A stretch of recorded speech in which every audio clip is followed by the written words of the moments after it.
All right, welcome back in. McElroy and Cubelic in the morning. Hour number 2 underway Monday, September 1st, 9 a.m., where I am 8 a.m. in Birmingham. We'll continue getting your feedback, 800-239-9569 on Alabama's loss to Florida State. You can also text into the show, 205-834-9450. Tweet in at Mac and Cube. Plenty more that we need to discuss, plenty more that we need to get to. Before we continue with this conversation, Greg, tell our friends about ProLift. Well, ProLift Garage Doors done a great job for a while in the community. They have over 200 five-star reviews. Kind of speaks to just the type of quality that you can get when you bring them out. Look, you usually don't notice problems with your garage door before they happen, but you can get some preventative maintenance. And thanks to our friends at ProLift Garage Doors, they'll come out, they'll take a look at everything, and you pay for what they do. That's, I think, something that's great. If you are having unusual noises, slow response times, you got vibrations, you got shaking, you don't have service call fees, you're just paying for the work. So have them come out and take a peek. And if they can have it running a little bit more smoothly, that'll be really helpful. And they work on all brands. ProLift Garage Doors is not a brand. They are a company that can service all brands. Like LiftMaster's some of the best garage door manufacturers. They can fix all of them. So go and check out their website at proliftdoors.com. That's proliftdoors.com. ProLift Garage Doors, lifting your expectations. Before we go back to more feedback from the listeners, Greg, I want to ask you this question. The first thing that we need to do that I have not heard a lot of people do that needs to be done more is Tony White also deserves a lot of credit for this game. He is the Florida State defensive coordinator. There are certain games that you watch and your immediate reaction is, look how lucky. However, when it happens over and over and over again, you quickly come to the conclusion that it's not luck.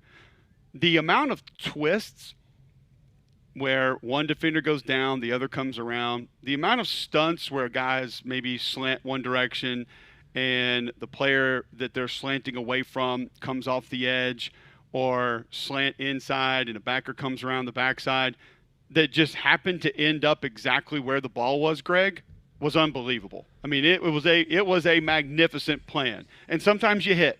I mean, a lot of calling plays, offense, defense, gambling, right? Like you give yourself the best percentage to win. You roll the dice. Sometimes you say, hey, this is what they've done here before. If they do it again, we got them. And bam, you get them. Sometimes they go what we call off script, or they've checked their tendencies and they do something totally different and they get you. He got Alabama often in this game. And it was cool to see because it's a little run stunt, and all of a sudden here comes that looper D tackle, running back runs right into him. Now, there are some execution concerns there as well that can be cleaned up and can be repaired. But the one question I had for you, and wondered if you saw it this way, that I did feel like may be a problem moving forward, were defenders off the edge and how they impacted things. There were a lot of sprint outs, bootlegs, that all of a sudden there's a free runner right there in the quarterback's face. And once again, that's not Ty Simpson's fault. You know, he tried to make a couple of plays. He tried to do some things, sometimes threw it away. But even sometimes, too, on, you know, maybe a counter or maybe some kind of a jet sweep coming back the opposite direction, it's like, man, I didn't feel like the edges of the defense were secured very well with what they saw. And because of how some of that offense is run, that can be called around to an extent. But that's something that I don't know if you saw it the same way I did, that's going to have to be cleaned up in the near future. Well, I think a little bit of with how Tony White structures it, you're going to have some overhang guys, so it's not necessarily going to be week to week where you have those overhang guys. My biggest concern right now with the offense, in the absence of Jam Miller, and hopefully he'll be back for Georgia, there's not really a home run hitter at running back. You don't really have a guy that can break one. You have some guys that will churn out some hard yardage and run hard. Like I like the skill set of the backs that are rolling right now, but having a guy that can really manufacture a big play, having a lot of juice at running back, I think would be advantageous. In Jam Miller's absence, I don't know who that guy is right now. The other thing that's concerning is that I felt like the offensive line, with the exception of Parker Brailsford, was underwhelming. And that's a group that I thought they were going to be a lot better. And I watched them in scrimmage a couple weeks ago. I liked what I saw. Like, I thought there was a lot to like about what I saw, and it all just kind of came crashing. And maybe they just need to work on handling games. But left tackle, left guard, disappointing, I thought. Right guard, fine. Right tackle is who he is. Like, we kind of knew who he was. I think he's fine. I don't think he's going to be an elite player as far as pass protection is concerned, but I think he's fine. But you just got to get more out of the left side of the offensive line, and you got to get more surge. You got to get more push with that size and that strength with Dewberry and Caden. They got to play a little better moving forward. I would agree with that. I thought the tight ends actually gave him a little something in the run game, which I was really worried about because last year was such a bonus. I thought they played fine. Yeah, last year was such a bonus. You had two glorified guards playing tight end last year. I mean, C.J. Dupree was one of the strongest guys on the team. We know what Robbie Utes was, hard hat, lunch pail guy, and I was just like, man, I don't think they have anybody like that. But I thought 87, I believe it was, did some good things in the run game, actually helped the run game go at times. And I was like, all right, if they're getting that they'll be fine there. They'll be able to work with that. But there were some pressures, too, that were misidentified. And a couple of times it was the O-line. I could probably give you an example of every O-line in the country that had some sort of either slide protection breakdown or something that's rooted in slide protection that broke down. With them, like the kid from South Carolina yesterday that just gets beat inside. He didn't get beat inside. He's kicking out like it's slide protection principles, and he runs right between he and the guard. It's like you get that out of your brain. Start playing football. Quit being so robotic. And quit being overly reliant on what's easy and just play football. Like, that's your man. Take him. And if it's not your man, there's nobody within 8 yards outside of you. Help your guard with that man. Common sense tells you to do that. But a lot of guys aren't playing common sense football anymore. We're just doing the one thing that our coach tells us to do, and we're and that's it. Oh, well, he didn't tell me that guy could kill my quarterback. He just told me to take a step to the left. Sorry. So, and I saw a little bit of that with Alabama, too. It's kind of like, okay, your assignment tells you this, but it's like football sense, football IQ tells you, help that guy because he's probably going to get beat based on the situation that we're in. I thought the backs went the wrong direction a couple of times in protection, and that caught them. And maybe not led to sacks, but led to pressures or Simpson having to move or roll out a little bit early. So there are definitely some collective protection things, GMAC, that need to be cleaned up as well. Yeah, and I don't know who to. I'm not putting that on anybody. I don't know. I don't know if Brailsford made the right call. I don't know if Simpson got him to the right thing. I don't know if a guard or tackle made a call to do something. Like, we don't know what happened, so we can't sit there and say it's definitively that guy. But there are some things in protection from a assignment standpoint that have got to get cleaned up as well. I agree. Ultimately, I can live with cleaning up assignment stuff. That's for week one. That doesn't bother me.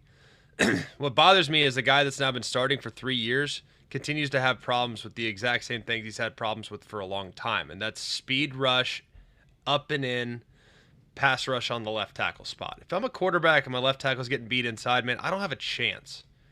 So you got to have Caden Proctor lock down the left side with a little more consistency. Like, you hear all the hype, all the offseason hype about what he's going to be and when he's going to be drafted and all this other stuff. That's great. But it now needs to come to fruition on the field as well. So he's got to at least be solid. If he's going to get beat around the edge, it is what it is to an extent. But you can help him on the edge. You get beat inside, it's a wrap. So I think just with how they set and how they adjust, and that's something that can be cleaned up too. Yep, I don't think there's any doubt. All right, so we'll continue taking your calls, 800-239-9569. You want to get in, you can tweet into the show at Mac and Cube. You can text into the show if you want to be a part that way. There are a lot of ways for you to communicate with us, give you your thoughts on the game, give you your thoughts on how things went. John, Steve in Birmingham, still there? Does he want to chime in? Good morning, Steve. Guys. How are y'all? Doing well, Morning, thank buddy. you. Yeah, I think you guys are spot on with everything. I've been listening for the last 45 minutes. And, sorry we kept you on hold so long, Steve. Oh, no big deal. But I was going to say, with Gus Malzahn being the offensive coordinator, I knew our defense is going to have to be nasty to pull this game off. And the only time I saw our defense really play up to par was in the third quarter. For one drive of Florida State, they actually played like Alabama defense. But that was it. I mean, out of a 60-minute game, 2.5 minutes of defense isn't going to win it. But I think, again, like you guys said, I think they've got plenty of time to clean it up. We're 2 days into the season. I think they can definitely clean things up. But the one thing that really got to me was they had a couple of shots of DeBoer on the sideline, and he's chewing his nails. If that would have been Nick Saban, he would have been breaking headsets. Maybe, but different people react different ways. Different people have different mannerisms. I don't know if it's fair to just say that because Kalen DeBoer doesn't lose his mind and throw his hat or break things means he's not a good coach. I mean, that's. Oh no. Well, let's go back. I want to go back and see. I need to go back and literally watch the TV copy of the USF game from a couple years ago and what Nick Saban's sideline mannerisms were. Because I think when the goings gets tough, that's not when you throw in your headset.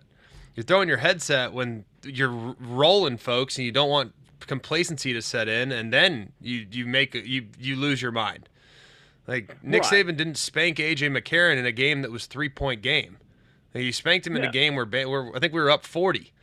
Why? Because you're trying to establish a precedent. You're trying to establish an expectation. So I don't know. I'd have to go back and look. I really don't remember.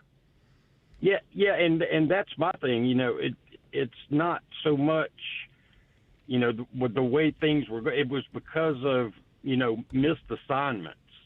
That's when I would see Saban lose his mind, and I just haven't. And it's still real early in the DeBoer tenure. I mean, I think he's going to be a great coach. Don't get me wrong. I think Alabama's going to be fine this year. I would root for them if they went 2-10. I mean, I'm a diehard Alabama fan, but I think they're going to be fine. Like you guys said, there's plenty of time to clean it up, and I think they'll do. I think they'll make the playoff this year. So there's a lot to clean up, no doubt about it. I think you got to tip your cap. I think there's a lot to be proud of with what you saw from. I think there's a lot to be proud of with what you saw in certain areas. But this is far from the worst tape I've ever seen by an Alabama team. It is. I do think there's room for growth. I do think there's room to improve. But they're going to have to do something quickly with addressing some of the effort concerns. And there's a lot of teachable tape from this game that I think will hopefully wake the guys up. I think most people would agree with that and wouldn't really push back on it, wouldn't have an issue with it. What were your thoughts? 800-239-9569. Steve says he thinks that things can get corrected. Alabama still makes the playoff. What's the ceiling for this team? Tough to say right now. Remember, it was less than a week ago, Greg, that we sat here on the show and said we're going to try not to pound the table and be too definitive about things because we don't know what we got. We don't know what a lot of these teams are going to be. We don't know where a lot of these teams and rosters are. I mean, I'll share this.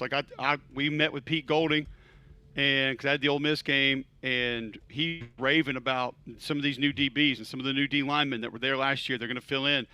And we're on the field before the game, and I'm like, man, I can't believe your confidence in some of these new guys. I'm anxious to see it. I'm looking forward to it. And he goes, well, hell, Cole, at the end of the day, we have no idea what we're about to get. We have no clue. We don't know. These guys hadn't done it. So we don't know what we're going to get. It would be nice if you knew, though. It'd be great. It'd be great if we knew exactly how these guys are going to operate in games. But they haven't done it, so we don't really know what it's going to look like. And I actually think that they have filled some voids on that side of the football, and they'll be okay over there. Offensive line, not so much. But that's where a lot of these teams are. I heard more coaches just like you did, Greg, leading into the season saying, man, I don't – Dan Mullen said it on our show. You asked him. And he said straight up, Greg, I don't know what we're going to look like. I have no idea. We'll see. It's going to be fun to figure it out. But don't know because, one, these guys haven't done it together. A lot of them haven't done it at all. And almost none of them have done it here. So yeah, it's there are some things that can be cleaned up. And – if it were me, I would say give them the opportunity to do that. Give the coaches an opportunity to clean some things up. Give the players an opportunity to clean some things up. Coming off an off season where a lot of things were going your way, had a lot of cool stuff going on. Time to push some of that stuff to the side and say, do you want to be a college football player at the end of the day? And do you want to do the things it takes to be a good college football player? And then the next step would be, do you want to play at Alabama? And do you want to play in similar fashion to what the great Alabama teams of yesteryear have played and continue some of that tradition? Cindy and Moody would like to chime in. Welcome in, Cindy. How are you? Hey, great. I just want to say Roll Tide, and thank you so much for letting me join the call today. You too. Hey, Greg, this is for you. I just really want to understand from a quarterback's perspective is when do the coaches actually engage and stop these false start penalties? There were so many opportunities that we were close inside the red zone, and we get false start, simple, fundamental football, false start penalties, and no one on the sidelines was helping the quarterback out. And I know the quarterback, like I told earlier, I know the quarterback is the leader on the field. But when does the coach actually help his quarterback and call timeout when we were in that position at least 3 or 4 times? It's basic, I would assume, I've not played football, but basic football principles 101, isn't it?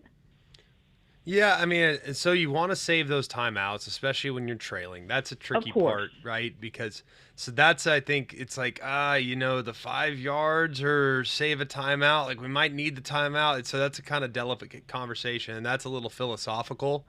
I think it's hard to be a well-oiled machine in your operation week 1 on the road. Just full honest disclosure. My first start in my career, we played in a neutral site against Virginia Tech, a really good Virginia Tech team. And it was a beast in a neutral site. I can't even imagine what it'd be like first game on the road. The first game we played on the road was against Kentucky in about 30-mile-an-hour winds. And this team went on to win the national championship. And we were in a dogfight for 3 quarters. And Kentucky, I think, won 5 games. I mean, seriously, it was a dogfight. The following week, we went on the road to Ole Miss. We couldn't do anything offensively. We scored 20 points, but one of those was on a 4th down conversion where we did like a little pitch and caught them off guard, and it was far from an offensive juggernaut performance. It's hard to go on the road in college football. It really is, especially early in the season, because you haven't had the opportunity to kind of iron everything out with your nonverbal communication. You've tried it, you've simulated it, but it's not the real thing. It's not the same. So that, I think, is something that hopefully will get addressed. I don't have a problem with it happening week 1. I have a problem with it's happening week 8. Does that make sense? So let's just kind of watch that and see if it becomes a theme, because if it does, that's not good, Cindy. But if I don't think they're not the only ones, and they certainly won't be the only ones that are going to have some challenges early in the season on the road. It's just the way it is in college football, I'm afraid. We got to go to break, but just I'll say this from an offensive line perspective. I don't. And you can disagree with me, and I'd like to hear. And if Damian wants to throw something in, he can as well. I think the yips, as far as the snap count and jumping off sides, I don't think there's anything in football that creeps into your head and affects you faster, or affects you more. Like I don't think there's nothing else that mentally gets in your brain and screws you up like that does when you are trying to anticipate a snap. And I know the snap count was different for us than it was. Receivers move on the ball. That's why anytime a receiver jumps off sides, I'm like, that's completely it's just like a center. A center can't jump off sides. You start the play. Right. You can't flinch. The play starts when you snap the ball. It's not a real thing. It's like when a receiver moves. I always think to myself, you can't hear it. What are you doing? But I don't. Not a DB getting beat, not a tackle getting beat, which that gets in your head pretty quick too. Now you get beaten pass rush. All of a sudden we might have thought of one other that might be a little worse. We got to get backwards faster, and all of a sudden your feet start moving the wrong way. That's tough. But like when you come to, I can just tell you, when you come to the line of scrimmage, and it's on 2, and that crowd's going, and you know good and well you've already jumped either the previous play or a few plays before, because the first thing that happens when you get in your stance is you're like, oh, expletive. Is it on 1 or 2? And you can't turn. I mean, and I used to tell the guys, just ask the guy next to you and tell him, I don't care if they know. I need us to know first. We need to be the first ones to know. And if they know, so be it. But by God, we need to come off the ball at the same time. I know that. That has to happen first and foremost. So you can tell him. If you have to tell so-and-so and the D tackle hears you, just tell him. It doesn't matter. But then you start asking, are we on first down? Or is it on 1? Are we going? What's it? And then the quarterback tries to change the play, and you forget all that again, and you got to start over again. And you want to get out, you want to come off the football, so you're raring to go, but you can't come off early. And if there's any kind of verbal difference in that cadence, you're done. You're done. So it's a tough place to be. That place sounded awesome. That sounded like late '90s Doak Campbell on TV. I wasn't there. I don't know, but on television, that sounded like the Doak Campbell I grew up with, and it sounded pretty badass, to be honest with you, because that place is one that can be awesome, and I don't really feel like it's been too awesome in a while. But that place felt like it was rocking. That's just it's a tough spot to be in as an offensive lineman. We'll continue talking about it on the other side and continue taking your calls next right here on Jox.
Welcome back in. McElroy and Cubelic in the morning.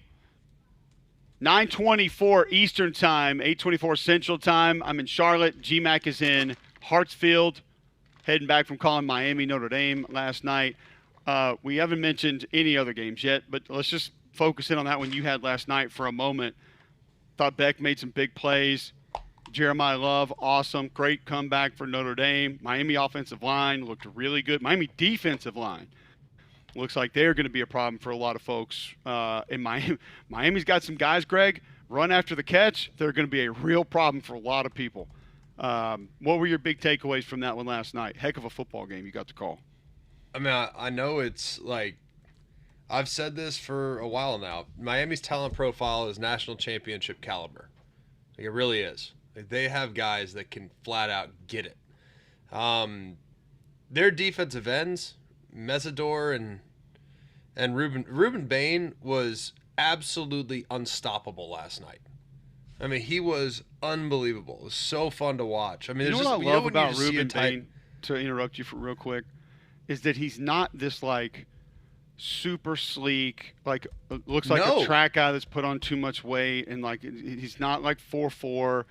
He's just like that Courtney Upshaw looking old school, rugged, like thick Yes. defensive end, but like man, he can get it. Like He's it's like not a like he's down a heavy-handed. step. He's just heavy-handed as can be. And, like, I love the guy. Like, he's thick as can be. Like, in his lower half, strong as an ox. Like, you see him turn the tackle around down the stretch. Like, Oh, I yeah. could kind of sense. You know, you can kind of sense when you're in the booth, and I said it before some of the snaps. You can kind of sense that the defensive ends are about to take over the game. I said, I'm like, hey, just keep an eye on 4 here. And he turns around the right tackle, who, by the way, is an excellent player. Like, completely turned him around, flipped him around. Mesidor puts the game on ice. Those two guys completely took over the game down the stretch. I'm telling you, man, Carson Beck's back to being Carson Beck. Like, he was having fun. Back to what we were talking about with Bama. Carson Beck smile. At what point last year was Carson Beck ever smiling on the sideline? Ever. It's fair. And if you look at him, and this is not some indictment. Like, I think people read this into like some indictment of George's program. No, I don't. I think Carson Beck is really, really in a good place, as a new lease on life. Feels like he's kind of back to being him, and was really smart last night. Made a couple great throws on the move. Did a great job of extending plays. Was accurate. He's got some great weapons on the outside.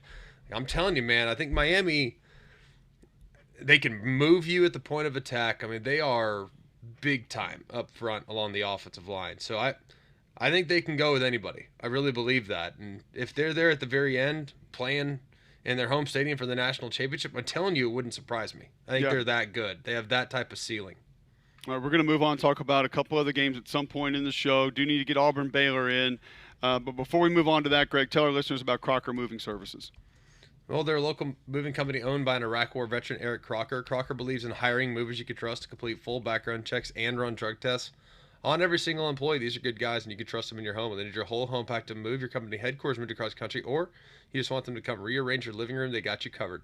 They also do deliveries for furniture that you've purchased and need to get to your home. So call or visit them online today for a free quote. The website's crockermovingservices.com. That's crockermovingservices.com. Support your veterans by choosing Crocker Moving Services for your next move. All right, let's go to Don on the Higginbotham hotline. Don, welcome into the show. How you doing? Hello, my friend Co and Greg. War Eagle to you, Co. But I want to talk about Alabama.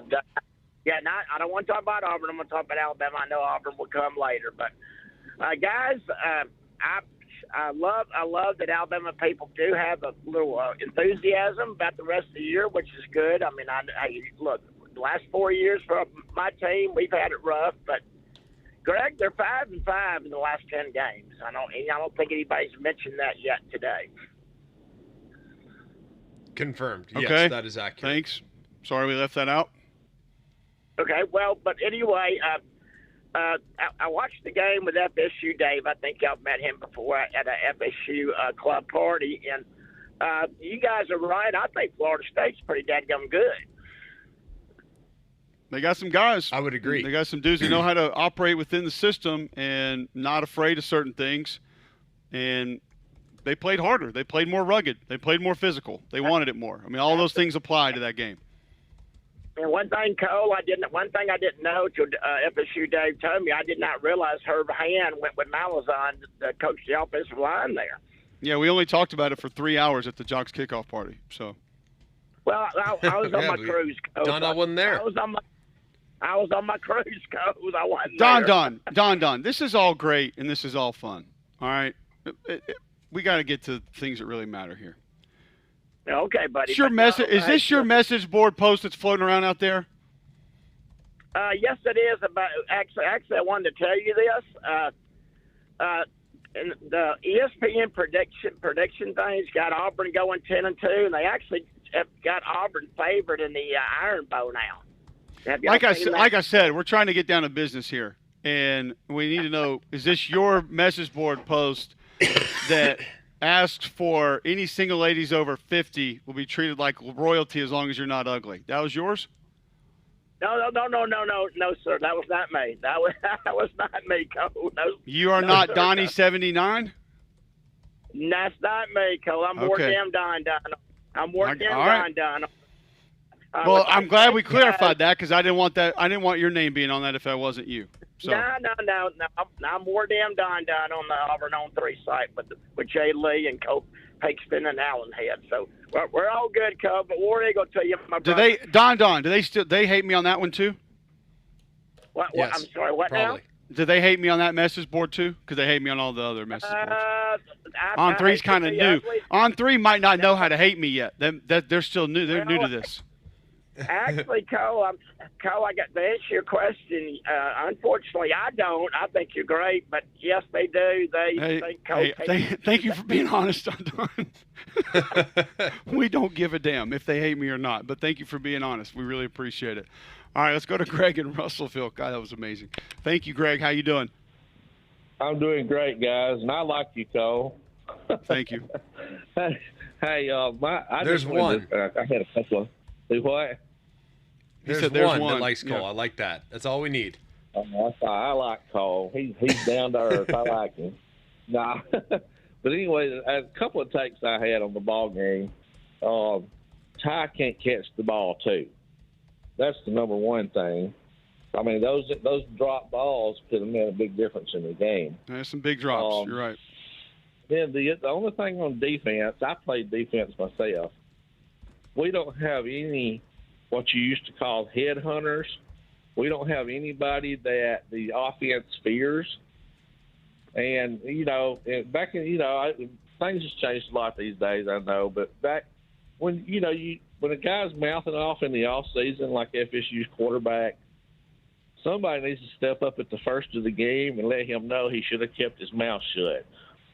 And we don't have – it's like we're playing tag football almost. Arm tackling. The biggest thing to me is we're going to have to find some guys that's going to step up and play mean. I mean, I don't know what y'all think about that. But no, it goes back to – I don't know what we said. I don't know if you heard the beginning of the show. Like, I think the defense right now, we need some killers, right? You need some guys that are going to be just tone setters. Like, we don't need a bunch of space players. Like, you need a guy that's a hard hat guy that will literally, even I don't care if he doesn't find the ball. Go watch Whit Weeks from LSU. Whit Weeks could care less where the ball is. He is going to inflict He actually finds pain. it a lot, though. He finds it a lot. He's a great player, but that's not his first priority. His first priority is to inflict pain. So every single time the offense snaps the ball, that right guard is watching for number 40. Because guess what? He is going to be so aggressive in trying to deliver as hard of a hit as humanly possible, throwing caution to the wind. He's going to deliver that blow. And I think that's what they need. And to be honest with you, we have seen Deontay do that in the past. And I'm going to give him the benefit of the doubt, to be honest with you. I think Deontay's a really good player. I think there's a lot of things he can clean up, but I think he's a talented young man. And I think he knows what he's capable of. He's coming off a knee. And I think that's hard. And that takes a little time, coming off a knee, to trust the knee, to play the way that he's capable of playing. So I'm gonna let him off the hook for sure. Because I think he can be that guy. And he might be the guy here in the next 12 weeks that can flip this thing over. Because he now, coming off the knee, hey, I played through a game, feel good, coming out of it, feel good. Let's go hit somebody as hard as humanly possible in the weeks to come. So that's what I'm hoping for. I think he can do it, and I'll be watching him real closely in the next couple of weeks to see how much more confident he continues to get as the season goes along. It's a fair point. And when that confidence comes, maybe things change. And before we go to break, I want to bring up John, who was that was just on with us? I apologize. I got 50,000 things going here. What was his name? That was Greg. Okay, the reason why, and this is why I brought that up first, and this is why it's most important to me, about what Greg brought up again just a moment ago. The reason why that matters so much to me personally is when you take that style of football and you take what those individuals do when they do it that way, the reason why it matters so much is there's nothing you can do about it. I don't care how fast you are. I don't care how much skill you have. I don't care how good your quarterback is. I don't care how good your running back is. Your offensive line can be really good. LSU had some good offensive lines. And I used to watch guys literally stand them up on every play and say, this isn't supposed to be happening this way. That Notre Dame offensive line was pretty good in the Orange Bowl. And look what happened to them. There's nothing you can do about it. You can get your pad level down. You can come off the ball harder. You can blow more snot bubbles. You can take more smelling salts on the sideline. It doesn't matter. It doesn't matter. You can double team them. You can crack them. It doesn't matter. When you have the ability to overpower someone against their will, they can't change that, no matter what. And if that's gone, it's a massive piece of what has made that group so good for so long that is now going to be vacant. Now, you don't fill that void with something else. You don't just say, yeah, but we can cover, or yeah, but we're fast. No, those things don't mask that void, because that void, when it's full, that is something that no one can offset. You can't do anything about it. I mean, think that aspect of teams is why the spread offense was invented. It's why up-tempo offense was invented. It's probably why the air raid was invented, because those coaches got tired of not being able to do anything about it. And they's like, by God, we got to circumvent this somehow, some way. And they came up with completely different schemes to try and do something about it. That's why it's so important to me. And do they get some of it back? We don't know. Greg made a great point about how one guy might be able to. We'll continue talking about that next right here on Jox.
All right, welcome back in. McElroy and Cubelic in the morning, 800-239-9569 if you want to get in.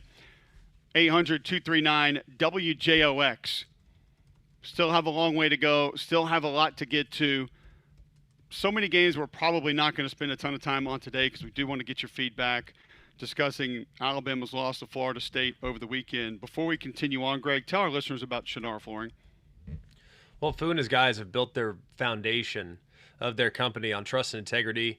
They also have a tremendous amount of in-stock inventory that you can go see, touch, feel, experience before you decide to install it in your home. And because they have so much inventory, 40,000 square feet of CoreTech flooring by Shaw, they're giving you that CoreTech flooring at $10 off per box.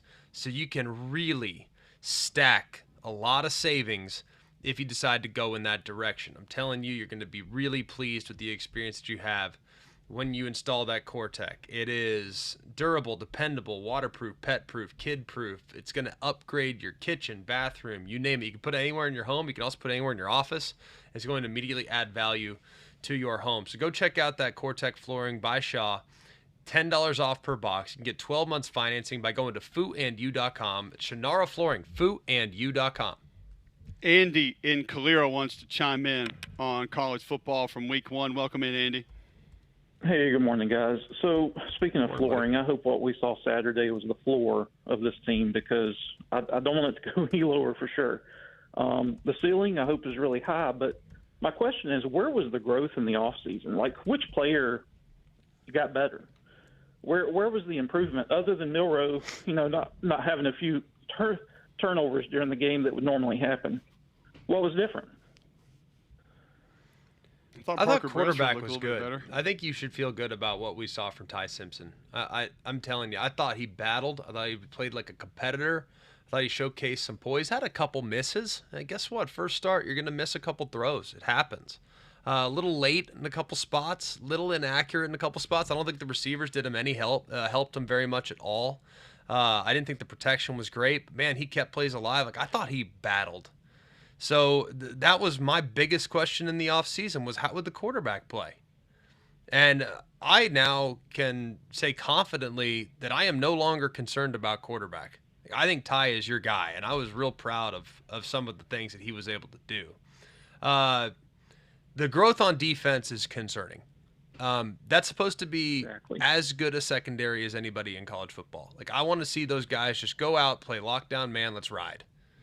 And one of the things that I was concerned about, but I had hoped they addressed, was a pass rush. I didn't think the pass rush was anywhere to be found at times. And I know it's hard playing against a guy like Thomas Castellanos to just pin your ears back and go because he can break you down so quickly if you over-rush the quarterback. But that's the one area where I was hoping for some progress. I didn't see much of it. So I'm with you defensively. I didn't feel like they had taken the strides defensively like that I had hoped they'd taken.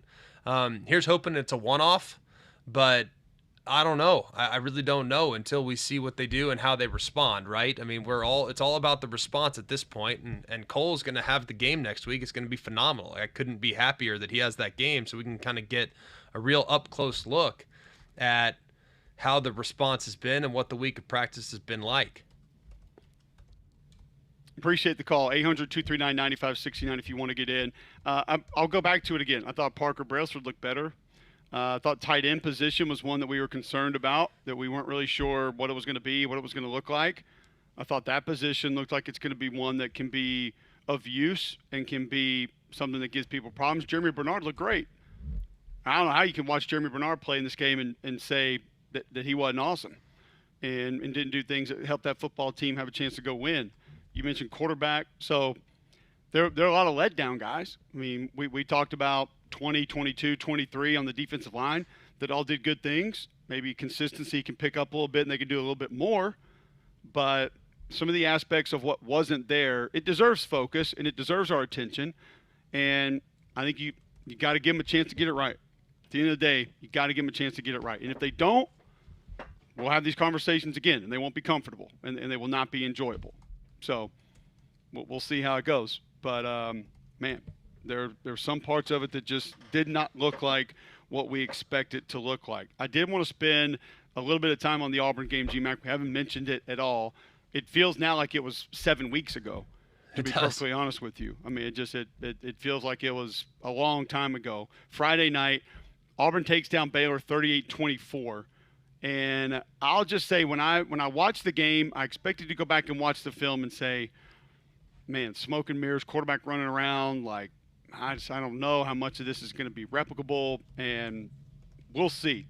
I did put the film on and felt better about it. I felt like the traditional run game, specifically as the game went on, got a lot better. I'll give props to Malzahn and Jackson Arnold for not getting greedy. I mean, they stayed within the system, stayed within the scheme. I mean, the thing that we hammered for weeks was just stay with the run. Run the football first. Stick with the run. And they did. 52 carries for 307 yards. So Arnold was 11-17, 108, and he missed a couple. I mean, he had a couple that were there that he didn't hit. But he also didn't put those balls in a position where the defense had a good chance to take them away. So I think you also feel pretty good about that. Defensively, felt great about the pass rush. I mean, Keldrick Falk lived up to the hype. Kieron Crawford, I think I saw some of why people said he had a good camp. He looked like somebody that is going to be able to help. I thought a couple of other guys up front, like 92, played good football. 10, I thought, played really good football. Maris Williams up front. My only complaint would be there's a guy in the secondary that's doing the same stuff he did last year and attempting not to make tackles. Other than that, I felt pretty good about it. Now, there were some issues in coverage, Greg, but I thought most of that was zone, maybe zone going to man late, and just a couple of mix-ups. Like, I didn't think it was, guys in one-on-one coverage getting abused on a regular basis. So I didn't get overly concerned about it from that perspective. What about you? No, let's start with the offense. You had a takeaway that was a little bit the opposite of mine. But I think I went into it watching the game live on Friday night. I'm sitting there thinking like, oh, heck yeah, right? Like, this is what I wanted to see. Like, this is it. Like, Jackson Arnold's being decisive with his legs. Like, this is fantastic. I think the run game was good. I think the commitment to the run game was good. Still optimistic about that. I thought that was a really positive takeaway. The other side, I just don't know how sustainable the improvisational take off and run, not there, your one to run type of philosophy is as a quarterback. I don't think that's sustainable. And there was a lot of one to run in this game. I want to see some more progressions. I want to see him come off one, find two, find three, deliver. And there's some, it's just not as much as I was kind of hoping. So I just want to see that sustained against quality competition. And when will that quality competition arise? It might be a bit. Oklahoma's a few weeks away, right? That's probably the next one up that will actually present some real defensive challenges. But I don't know how they kind of attacked a little bit with their passing game and the lack of going through progressions, if that's going to be sustainable.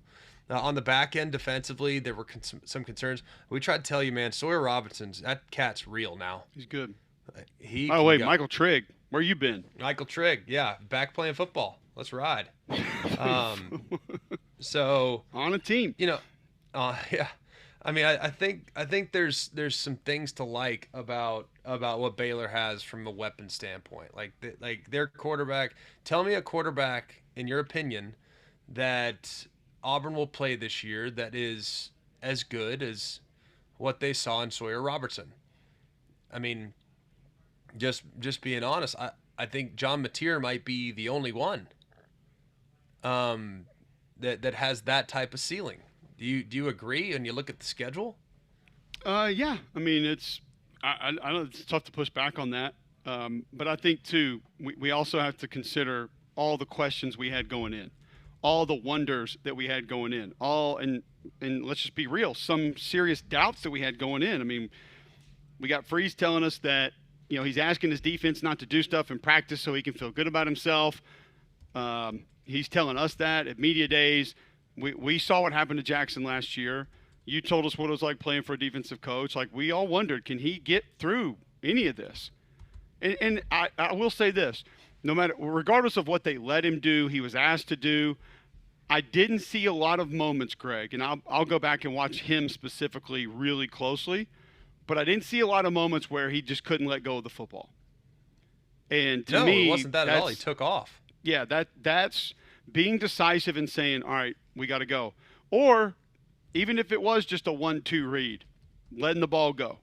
Like, that's a big step for him. And it's very elementary. It's super simple. It doesn't sound like a big deal to a lot of people. But to me, watching him just be able to say, let it rip. Okay, we took a step. Now you build on that, because hopefully you've begun to move past that, and that portion of his game is going to find a way to get corrected. That's the positives. I took a lot more positives out of this than I did concerns for Auburn. I don't think there's any doubt. No, I there's no doubt about it. I didn't have any issues at all. I thought it was a really nice game and a good win on the road against a team that I thought could get them for sure. Yep. So I think you absolutely take it. You feel great about it. I just don't know for sure if how they attacked Baylor is going to be consistently sustainable. So I think they're going to have to continue to evolve and continue to grow with the passing game and the progressions, and all that's good. And it might it might happen. I think the special teams, massive. That was huge, being able to do that and kind of create some distance and immediately flip back momentum. But I think there was a lot to like off the tape for sure. Okay. It's just they now have to probably evolve just a little bit beyond where they were, because Absolutely. Surviving on a 1-to-run philosophy with the quarterback is not one that I think you can do against top-tier competition. For sure. All right, we'll get to break, come back, talk more Week 1 college football next on Jox.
All right, welcome back in. McElroy and Cubelic in the morning. Going to head off the break here, but on the other side, we will continue discussing week 1 of college football. Tyler Watts was there in Tallahassee. He gives us his thoughts on what it looked like, what the feel was, what he saw from the quarterback position. If he and Greg on the same page, if maybe Tyler thinks that it could go a different direction or other things might be able to happen. And Gary Meyers has a book out on Bill Belichick. He joins us at 9:30 today because Bill Belichick coaches college football tonight. So we're going to talk about that a little bit as well. A lot more college football talk coming up in the next hour. More Alabama, more Auburn, try to get around more of the SEC and the national picture with one more hour of the show left. Keep it locked right here on Jox 94.5.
Welcome back in. McElroy and Cubelic in the morning. Hour number 3 now underway right here on Jox, joxfm.com. The app is in your app store. iPhone, Android, you can download that for free. That'll direct you to watch us on YouTube. Search Jox945. You can watch live there. Also, you can go back and catch any interviews on the podcast or full segments, full shows on the podcast as well.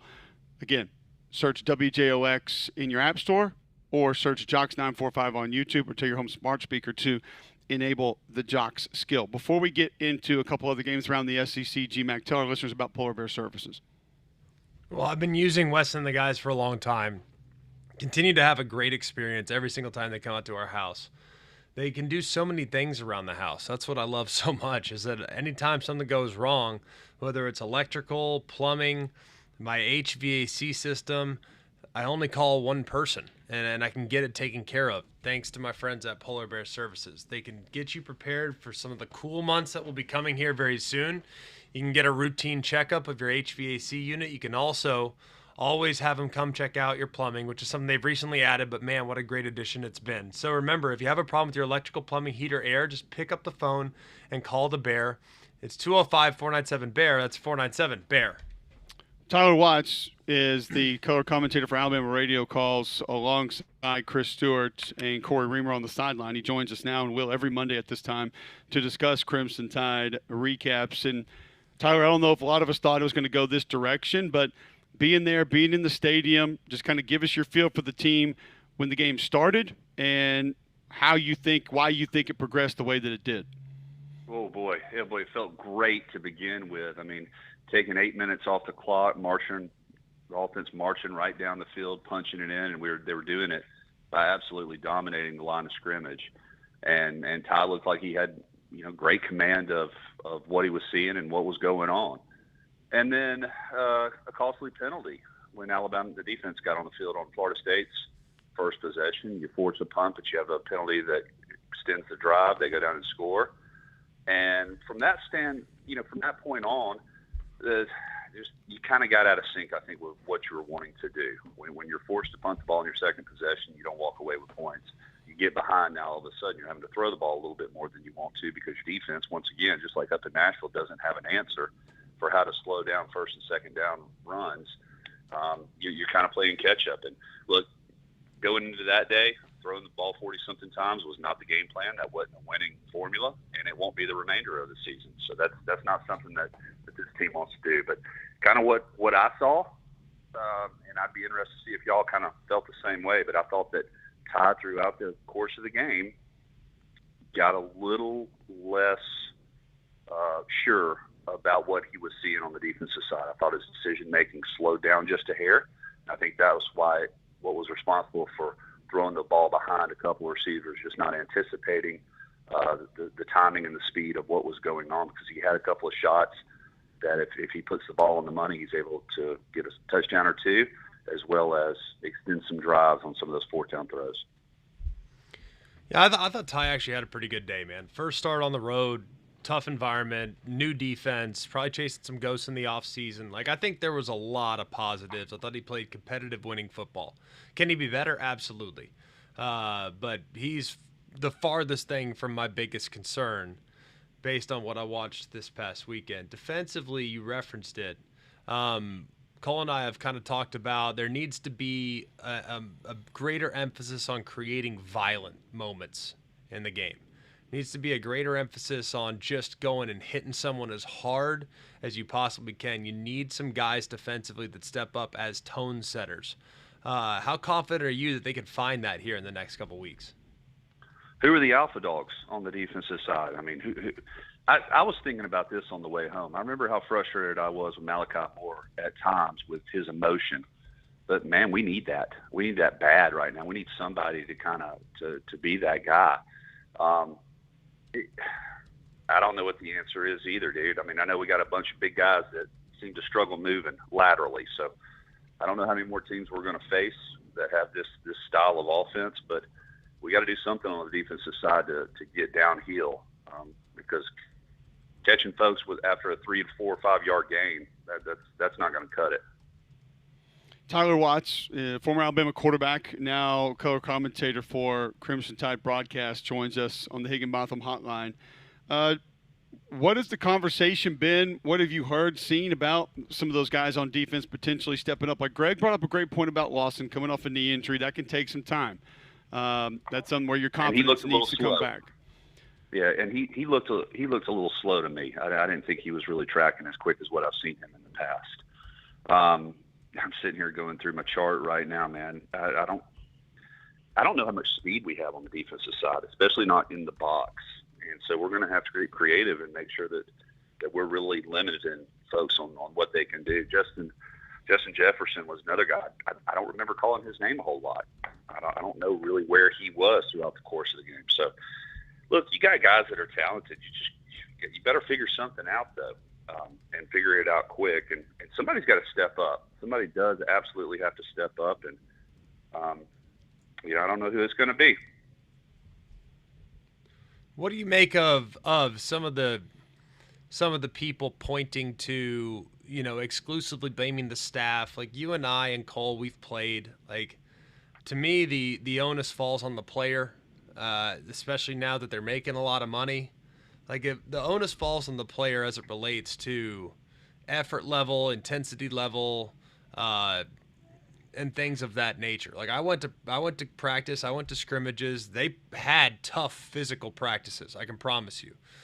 When I go to a Nick Saban practice, I go to a Kalen DeBoer practice, there's not a ton of difference, frankly. Like, they are popping pads for sure. What do you kind of make of those that are exclusively blaming the staff and not maybe necessarily focusing enough on the players' inability to rise to the occasion? Well, I guess my thought is a little bit even broader than that in this kind of today's environment, right? So y'all talk about it all the time. Sometimes you just have matchups that are not favorable to you. And I don't think it's time to hit the panic button by any means, although we tend to do that because we think every opponent is going to be able to do what Florida State was able to do. I don't think that that's the case. I think that, there's the talent pool is spread out more than it's ever been over the last 20 years across different teams. Everybody's got money. Everybody's got a couple of guys that can really play. So you're not going to have that dominating effect that you had over the past couple of years. And it's just a matter of getting ready. It's not the coach's fault on the performance. They don't do the tackling or anything like that, as you mentioned. But yeah, the players have to refocus and say, all right, that's one game. Doesn't really affect us, but we do have to be honest with ourselves. We have to learn from this, and we have to take ownership of what we put up on film, and we have to improve it. And there's a couple of guys that already have been named captains, and it's their job. It's their job to hold everyone accountable for what's going on in that locker room, including themselves. And you can use this as a positive teaching moment if it's handled the correct way. But everybody has to buy in. And that's the only thing that's not different. Everybody has money. Everybody has players spread out now. But chemistry still matters, and you're about to find out what this team has. Tyler Watts with us on the Higginbotham Hotline. Offensively, Tyler, I talked a little bit earlier about Tony White's plan for Florida State and how so much of it just worked. You give him a lot of credit for that, but like so many stunts just ended up right where the ball was. I was a little concerned with defensive players off the edge unblocked. There are a couple bootlegs where it's, Ty comes out of it and it's like, oh man, there's that edge rusher right there. Or there's that outside linebacker who is at depth and all of a sudden he's there. Or, some kind of a counter play or end around whatever it was. And like next thing you know, there's a defender uncovered right there. Do you feel like scheme can sort of solve that? Is it different play calling? Is that going to be a problem moving forward in your opinion? Some of the games up front, not necessarily. I think some of the games up front, they were able to get pressure with just 4 or 5 guys, which they shouldn't have been able to do. I think a lot of that also has to come with time and place of where you are in the game, with the fact that Florida State was not concerned about the run at all, really, in the second half. So they were able to do a whole lot more creativity up front, knowing exactly what we were going to do. Sometimes you boot, there's a guy right in front of you, that's fine.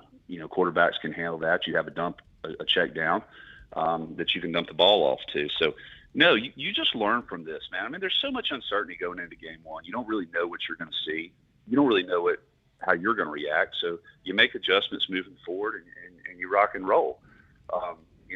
This is a huge game reps for these guys and the coaches. So they sit down, be honest with themselves, come up with a better game plan for next time. Finally, Tyler, before we get you out of here, if there's one thing that you're watching for in the ULM game, and even if you want to go one step further in the Wisconsin game a couple weeks from now, like what's the one thing you really want to see change between now and then? When they tee it up in the next 2 weeks before the bye week, when they can kind of take a deep breath and self-evaluate, what do you want to see adjusted here immediately before they tee it up next? I'm starting to lean towards y'all, man. I just want to see energy on the defensive side. I want to see excitement. I want to see guys having fun. getting up, banging on each other, gang tackling, celebrating like crazy. Just go out there with some energy and act like you want to be there and have fun.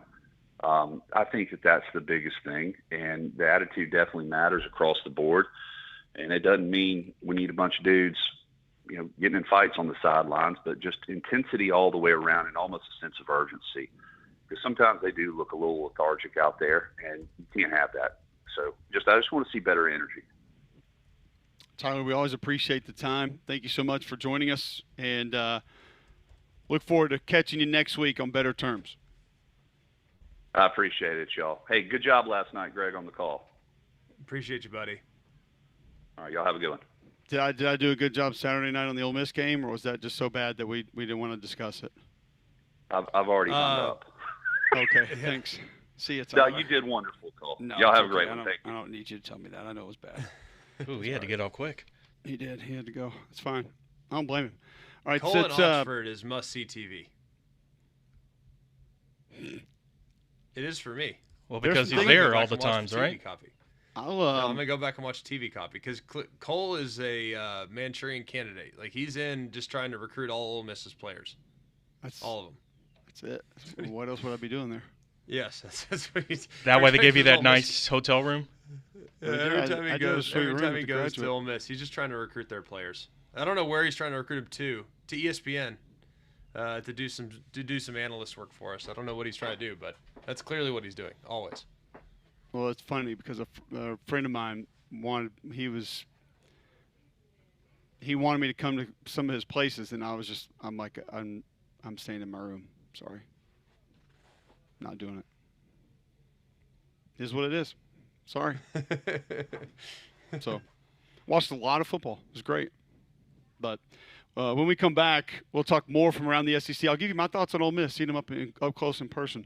Because I do think that there are some really intriguing spots with this football team that we had question marks about that are on their way to being answered. Not going to say they're answered yet, but maybe closer to being answered than still being a gigantic question. We'll discuss those and more when we come back next right here on Jox.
We got some breaking news across the landscape of college football.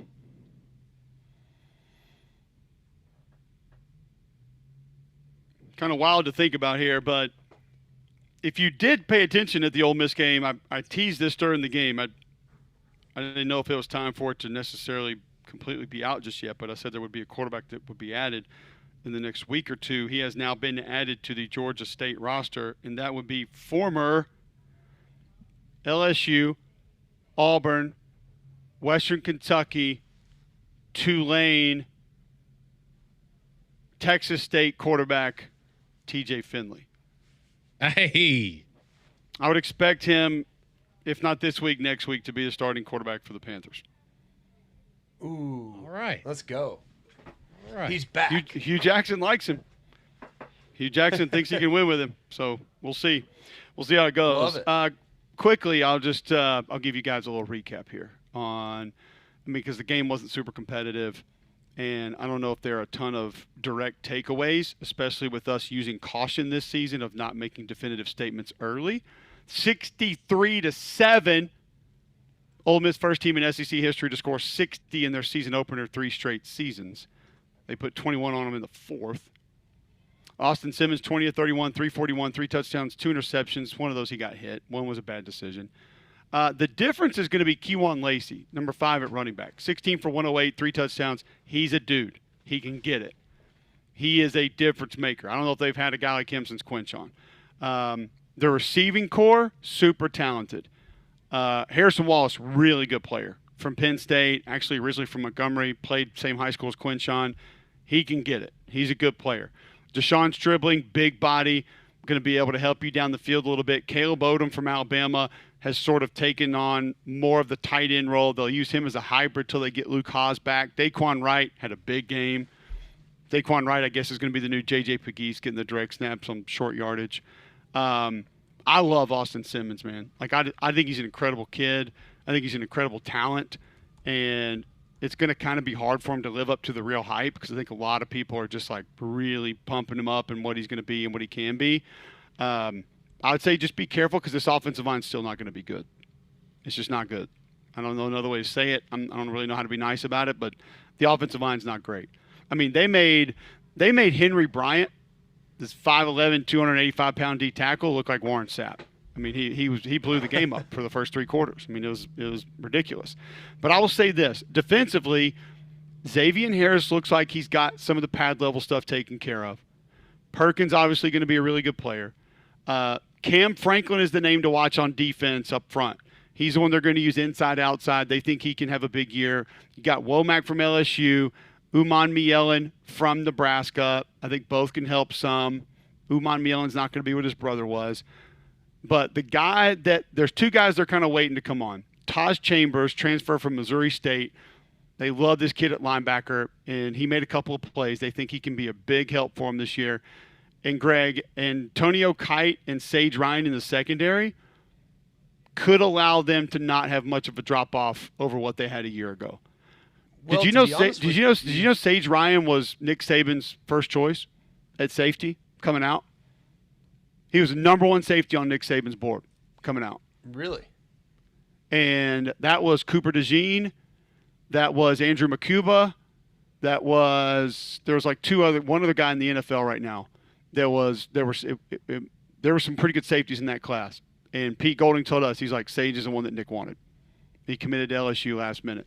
And Antonio Kite is just freak show athlete. Like, they put him on Ted Hurst. Ted Hurst should be playing in the SEC or the Big Ten. He's that good of a wide receiver.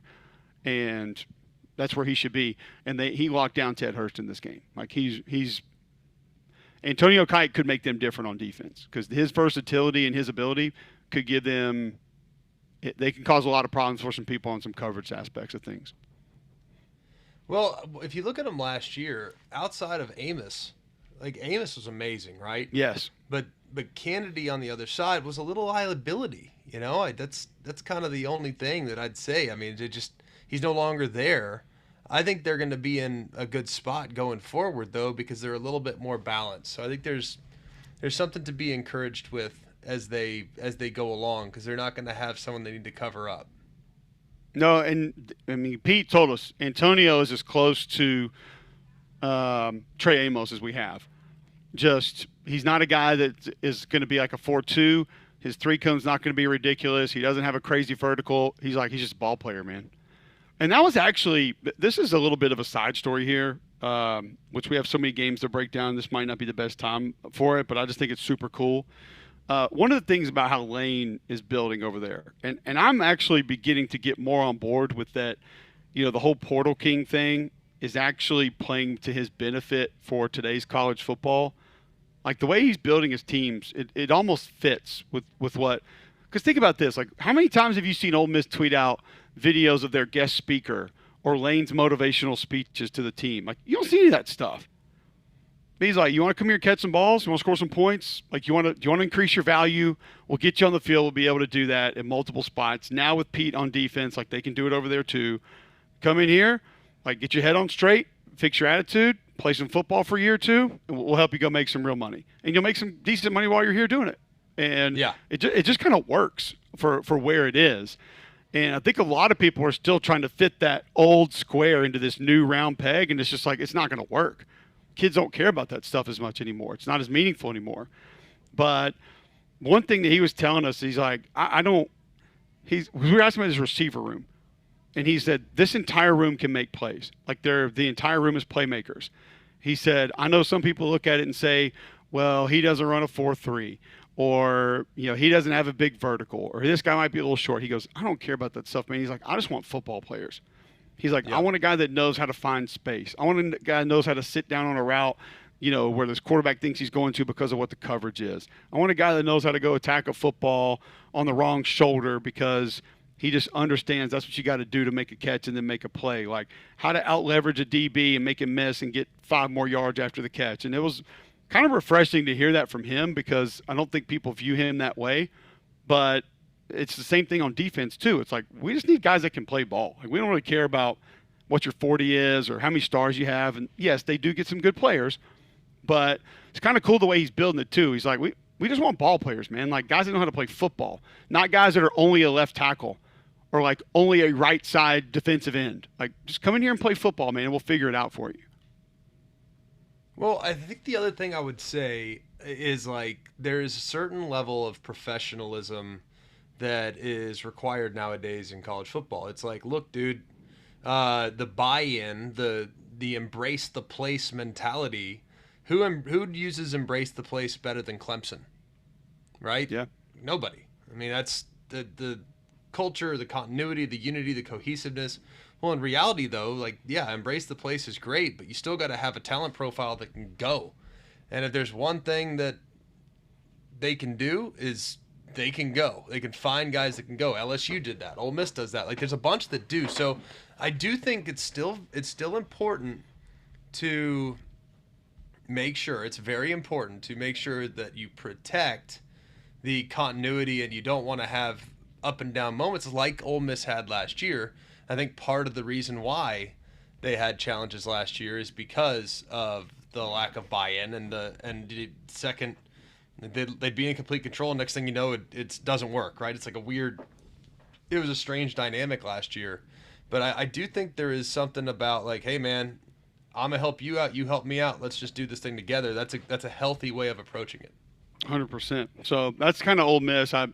Austin Simmons is going to be big time. I think the defensive line will not have as massive a drop-off as some folks expected. They're going to be solid at linebacker with Daugherty, and if Chambers comes around, Antonio Kite's going to make a big difference. They love Sage Ryan. Sage Ryan had the green dot last year, and he was telling us, he's like, dude, I was thinking too much. I played multiple positions. I was trying to give other people their assignments, and Pete has put him in a spot where he can just go make plays. And Pete said he's the best closer on the football that we have. Like, he can close that space faster than anybody we have. He is elite at that. So they've got some depth now in the secondary as well. Jalen Braxton missed spring. He came over from Arkansas. He had a great freshman year at Arkansas, by the way. Nobody talks about him because they weren't a good football team. He had a really good year at corner for Arkansas. So I think they got a chance. The offensive line's got to get figured out. Yeah. Like, I mean, Austin Simmons is taking hits. Running backs are making people miss 2 yards deep in the backfield. Like, there's parts of it that was gross, man. Like that, they're not going to win 9 or 10 with the offensive line playing the way they did the other night. And I will say this, The good news, if you're an Ole Miss fan, is the kid they got from UAB, Delano Townsend, he's dinged up, and Therese Davis from Maryland's dinged up. So maybe those two come back, get healthy. They can help a rotation or push a little bit more and be able to help out. Jaden Williams is going to be the guy that has to really step up at right tackle. But they got a shot, man, because think about it. Luke Haas is coming back, and they love the Trace Buckner kid at tight end they got from New Mexico. And I watched his film. Like, he can run. I think he can help them. Now you got a real dude at running back. And have you watched this Trinidad Chambers kid play? The Fair State quarterback? Yeah. Whew. This kid's gamer. Like, he can just go. And I'm going to tell you this. There are some SEC teams that would like to have him, and not as their backup. I'll say that. So that kid, he'll help them at some point this year, whether it's just Q runs, design runs, short yardage, red zone. He'll help them a little bit. Ole Miss will go as far as their offensive line allows. I'll say that this year. They can be pretty good, but the offensive line has a chance to keep them from being even just good at all. So, all right, got to get to a break. When we come back, Gary Meyers has a book out about a legendary coach that makes his college debut tonight. We'll do that next right here on Jox.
All right, welcome back in. McElroy and Cubelic in the morning. If you are not aware, week one's not over. We have another big one for different reasons that is coming up tonight. Excited about this one to see what TCU at North Carolina with Bill Belichick at the helm.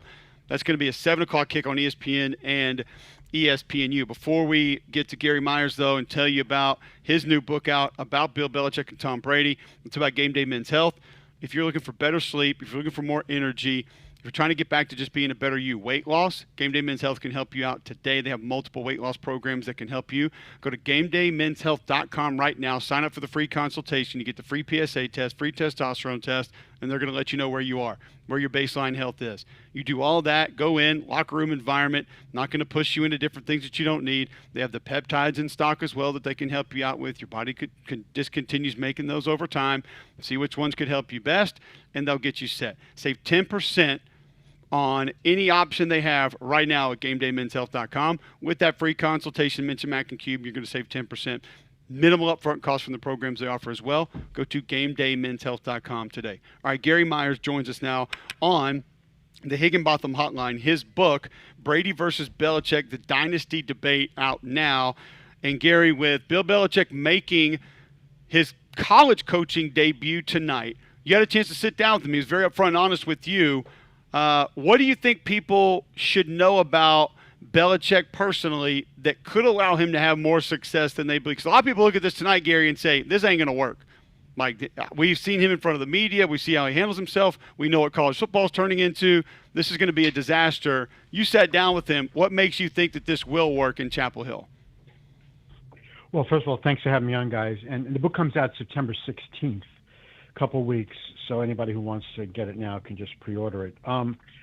As far as Belichick is concerned, you know, he's been pretty clear from the beginning that he's trying to run this like an NFL operation, you know, and prepare these players to potentially take the next step after their college career.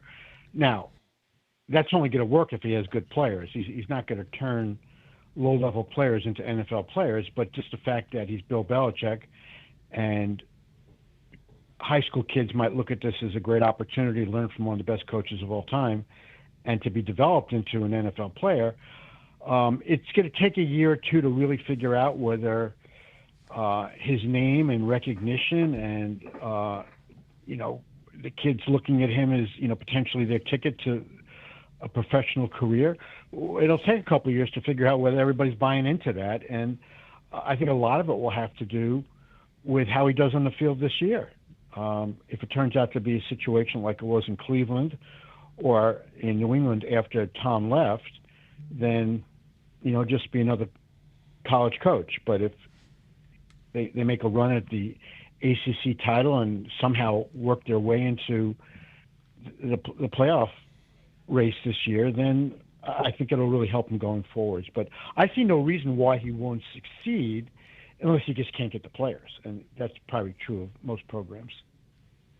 Yeah, that's the way it goes. Unfortunately, it's all about players over plays. But in your due diligence in writing this book, I find it fascinating what makes successful people like Bill Belichick tick. Like, why is he coaching? I think that's what I'm kind of amazed by. He's already accomplished so much. He's got 6 Super Bowls. Nobody has had a more decorated professional career. He's a Hall of Famer without any question or shadow of a doubt. Mm-hmm. And yet he wants to take on a job that has been notoriously difficult for forever. Why is he doing this? Well, I mean, first of all, as far as the Hall of Fame is concerned, it's going to be really interesting because he's on the ballot for this year. They no longer have the rule that a coach has to sit out 5 years like a player, and I'm talking about the Pro Football Hall of Fame ballot. So he could be inducted in Canton next summer between his first and second year at North Carolina, which is kind of interesting that, you know, we're in position, and I'm one of the voters, to put a guy in who's still an active coach, even though it would be in college. The reason he's coaching at North Carolina is because he couldn't get a job in the NFL. And whether he had other college opportunities, I really hadn't heard of any.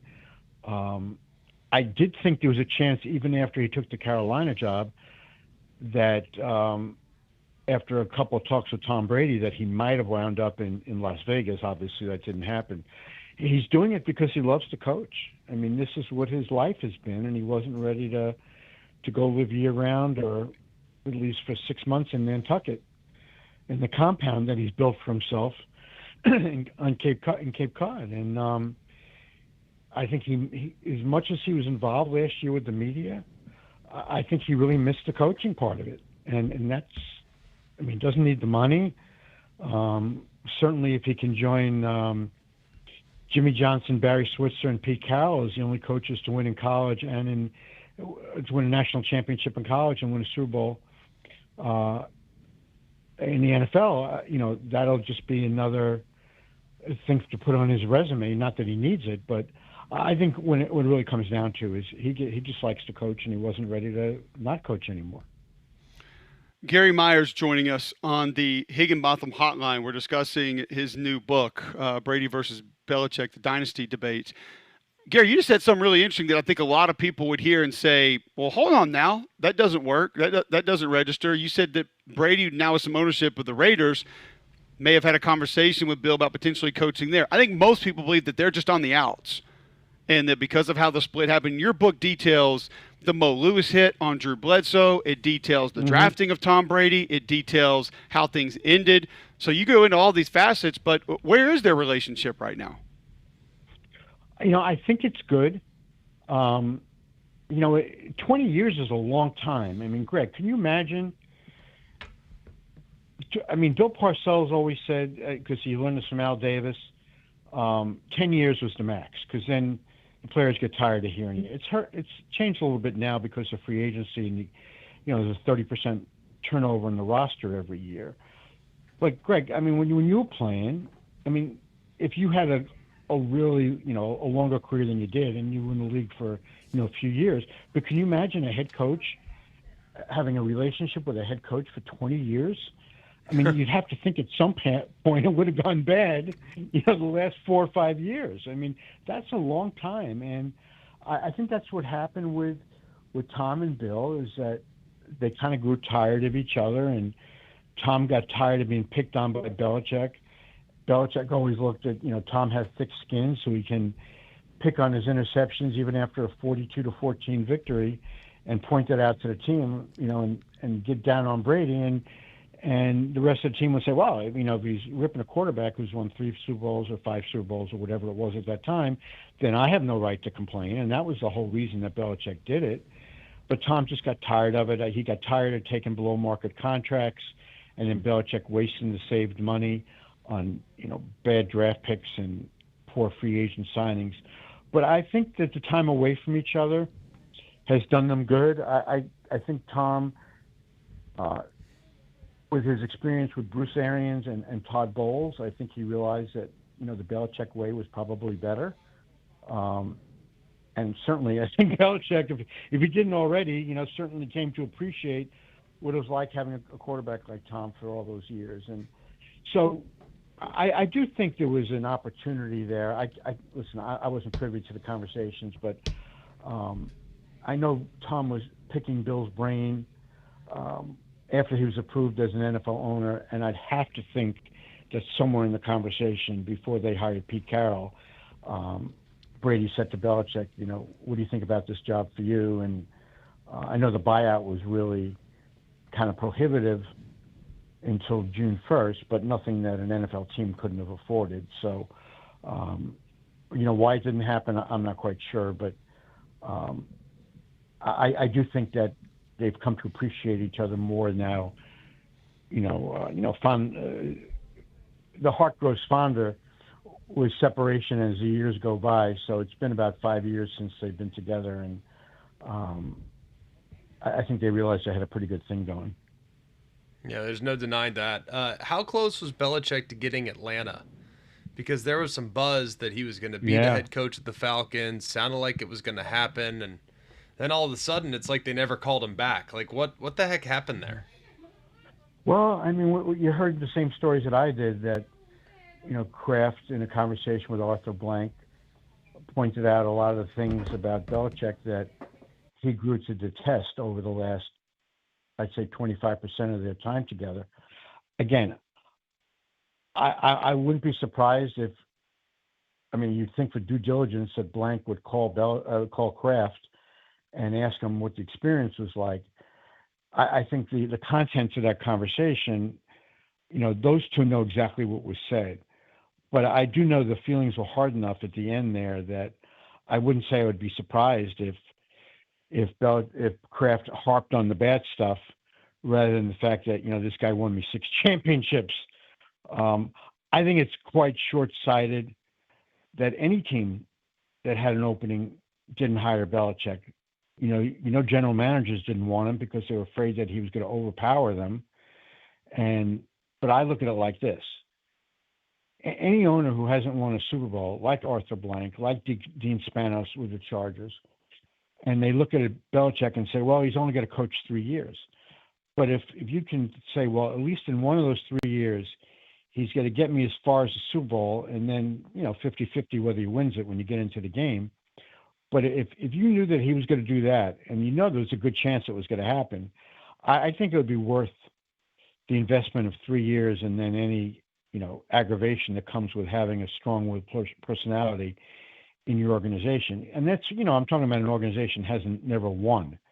And if Bill can get them over the top, I think it would be worth just about anything that they have to put up with, over a 3-year period. Gary Meyers' new book out detailing the relationship and careers of Bill Belichick and Tom Brady. Together, Belichick obviously begins his college coaching debut tonight against TCU for North Carolina. You go into a little bit of depth on the actual draft pick, though. And it's funny that you were just referencing Bill being afraid of how things were going to end late with Robert Kraft. He was a little worried early with Robert Kraft firing him also when that Brady selection was made. Take us a little bit further into kind of where things were. And what did he really think he was going to get with Tom Brady when he decided to take him in the 6th round? Well, I mean, he thought he was getting a 6th-round pick who was 20-5 in the Big Ten, and I think his value was brought down by at least the perception that Lloyd Carr at Michigan was always trying to replace him with Drew Henson, and I think NFL people had a hard time understanding that, even though Tom started every game his last 2 years at Michigan. Henson was kind of used sporadically by Lloyd Carr and was never good enough at that point to beat him out. But so when he takes him in the 6th round, not only is Brady the 7th quarterback taken in that draft, he's the 7th player Belichick drafted that year and the 2nd player he took in the 6th round that year. So anybody who says that Belichick is a genius for taking Brady and knowing what he had, that's just ridiculous, because if he knew that, he wouldn't have taken a chance on getting him with the 199th pick. Now, all that being said, is one training camp, and Belichick, after one training camp, Belichick really thought he had something there. And that's why he kept him as a 4th-string quarterback, and why going into the next season in 2001, I mean, I heard really from a lot of people that I really trust that Belichick wanted to start Brady to open the 2001 season, but Kraft had just signed Bledsoe to a $103 million contract. I think it was in March of 01, which at the time was the biggest contract in NFL history. And after what Belichick had gone through with Bernie Kosar in Cleveland, he didn't have it in him to do it with Bledsoe too, to run off, a guy who the fans in New England loved Bledsoe at that point, just like the fans in Cleveland loved Bernie. And Belichick didn't feel secure enough to go into Kraft's office and say, well, that guy you just gave a $100 million contract to, he's my 2nd-string quarterback, and I'm starting this 6th-round guy that nobody's ever heard of. He didn't have that in him to do it. But believe me, nobody wanted to see Bledsoe get hurt, obviously. I mean, he almost died from that injury in the game against the Jets, the 2nd game of 01. But that was the best thing that ever happened to Belichick, was Bledsoe getting hurt, because it gave him the opening to start Brady. And Belichick had told Jets coaches on the field before that game that he thought Kraft was going to fire him after the season if he didn't turn it around. Remember, he was 5-11 in his first year. He was 0-1 going into that 2nd game against the Jets, and did not feel secure at all, even though Kraft had given up a 1st-round pick to get him. So I think that it works both ways at that point, where Belichick, no doubt, saved Brady's career, because who knows what would have happened if he didn't draft him. Might have been a free agent, might have gotten taken in the 7th round, might never have gotten on the field in the preseason to impress the coaches. And what would have happened to Belichick if Brady didn't step in and do what he did that in '01 they won a Super Bowl? It was a running game and defense that carried them there, but it was Brady who led them down the field at the end of regulation to win it. And that obviously saved Belichick at that point, and they went on to win a whole bunch more Super Bowls. And so they meant an awful lot to each other, especially early on. Well, it sounds like a fascinating read, Gary. We're excited to see it, excited to get our hands on it. The Belichick era begins tonight. By the way, how bad was all the backlash on Mo Lewis for that hit? You documented a little bit in the book, but yeah, I mean, I was younger. I remember the hit. I remember what happened. I remember the conversations, but I didn't remember it being that much negative attention going towards him from that. Well, not right away, because at that point nobody had really known much about Brady. So the fact that he knocked out Bledsoe was actually, at that point, seen as a negative for the Patriots. They lost their franchise quarterback.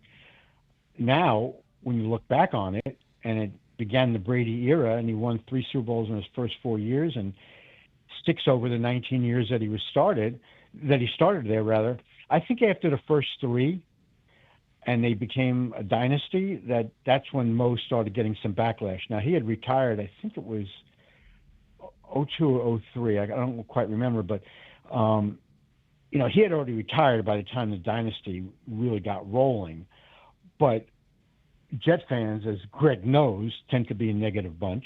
And all that they were saying was, well, if Mo Lewis didn't do that to Drew Bledsoe, the Patriots wouldn't have won all those Super Bowls. And Mo became known for that. I mean, Jet fans today, if you say Mo Lewis, they don't say, well, it's a guy who's an all-pro and made a bunch of Pro Bowls and is one of the 2 or 3 best linebackers in Jets history. They say he's the guy that knocked out Drew Bledsoe and got Tom Brady on the field, and that's how he's remembered. He's not in the Ring of Honor. He certainly deserves to be in that. He doesn't come back for any of the alumni things, and he's kind of become a football recluse and feels that Jet fans and maybe the organization has disowned him, and his way of thinking is because of the Bledsoe hit.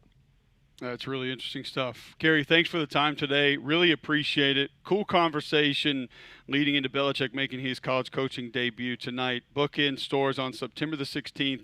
Brady versus Belichick, the dynasty debate. Appreciate your time today. Look forward to catch up with you again soon. Take care, guys. Thanks so much for having me on. And again, anybody wants to pre-order, it's available now, and it'll be in bookstores on September 16th. There you go. Thank you, Gary. Take care. So many different directions that you can go with that conversation. Brady, Belichick, the draft, the Mo Lewis angle, obviously. Then Belichick with the Jets angle that comes into play there. Brady leaving. Brady potentially contacting him to come coach the Raiders. G-Mac, I would have never expected to hear that. In a million years. I thought it was amazing. But a fun conversation there leading into tonight. We'll preview tonight's game a little bit. Get you a bad box score of the day when we come back next right here on Jox.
Welcome back in. McElroy and Cubelic in the morning, 10:53, Monday, September 1st, right here on Jox. G-Mac, tell our listeners about Bromberg's. Well, Bromberg's where I've been going for a very long time. I always appreciate the professionalism and the amount of incredible service that you get when you go and walk in the door at Bromberg's. The timeless jewelry lasts generations in some cases. You buy it, it's going to be in your family for many, many years. That's why you do not want to cut corners. You want to go with the trusted retailer that's been in business for nearly 200 years. So go and see Bromberg's in Mountain Brook Village, where they are renovating the store to enhance your experience. You can also go see them at the Summit. You can always check them out online at brombergs.com. Try to get to two of these quickly. Bad box scores of the day. Our chosen sons, the Soldatna Stars. Just snuck past the Diamond. They are the Iditarods. Desperados. No. Are they the Wolves? Nope. Close. Wolverines. Lynx. Oh, Lynx. 56-7 on Let's Friday go. night. My. That touchdown came with 2:33 left in the game. Soldano was up 42-0 at the half. That's all we need. That's all you need to know. It was pure domination again. Eli Richards scored on a 4-yard run. Matthew Wolverton scored on 16 and 34-yard runs for the Stars. They dominated again. To college football we go. The UT Rio Grande Valley. Vipers? They are the Wranglers. No. Cowboys. Vaqueros. Okay. Ooh, that's and Cowboys in Spanish. Oh, yeah. They just snuck past the Sul Ross State. They are the Soldiers. Stars. No. Good guess, but no. They're the Lobos. 66-0. Okay. Oh, my. It was 28-0 after one. It was 49-0 at the half. Bad coach. Your passing yard differential, 438 to 75. 16. 41. Ooh. Eddie That's a Lee 10X up. Marburger for UT Rio Grande Valley. 18 of 19, 365, 5 touchdowns. Eddie Lee. Here comes the Have a day. backup. Aiden Jacobson. 7 of 7 for 73 yards. Let's go. Oh, by the way, Atzel Chavez Jr. threw a pass, and he completed it. That made 3 players 26 of 27 on the day, 438 yards and 5 touchdowns. Oh, also, UT Grand Valley outrushed Sul Ross State 236-33. Let's go. Have a day. Xavier Nolan, 2 catches, 126 yards, 2 touchdowns. Not bad. The Vaqueros go to 1-0 on the season. Unfortunately, Sul Ross State was 2 of 12 on third down. It's all good. Got to stay on the field, sustain drives. Yeah, it helps when UT Grand Valley was 7 of 9 on third down. 674 yards to 74 yards of offense total in the game. That, my friends, is your bad box score of the day. We're back tomorrow. 3-man front coming at you next.